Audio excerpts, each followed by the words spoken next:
La touche plus, je te l'interdis. T'as compris? Faut que tu partes, maman, il le faut. Je peux plus rester ici.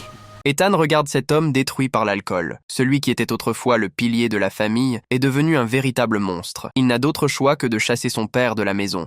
À partir de cet instant, Ethan fut le chef de meute. En rentrant à la maison, les choses avaient changé. Papa était parti. Privé de toute ressource financière, Ethan redouble d'efforts. Il remporte un match de football américain et gagne ainsi sa bourse universitaire. Mais son père ivre revient encore le chercher. Bon alors, ça roule, hein.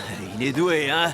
C'était un beau match, hein. On est tous en joie avec cette immense victoire, hein. Allez, on lui fait un hippie. T'es obligé de me faire on ça. On applaudit le super joueur, hein. Arrête, s'il te plaît. Après une dispute amère avec lui, la détresse d'Ethan est remarquée par Todd, qui le jalouse depuis longtemps. En entendant Todd se moquer de son père, Ethan explose de colère. Je t'avais dit de la fermer, Todd.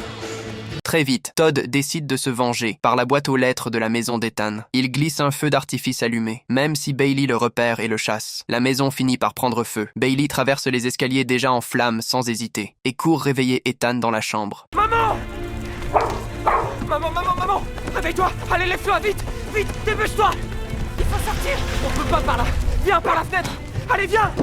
Au milieu de la fumée épaisse et des flammes, Ethan fait descendre sa mère et Bailey avec des draps, mais l'incendie devient incontrôlable. Ethan est contraint de sauter du 2e étage. Attends, ma jambe, doucement! Mon chéri, t'es sauvé. Les secours arrivent! Vous voulez bien retenir ce chien? Viens, Bellet. Bellet, non. Non.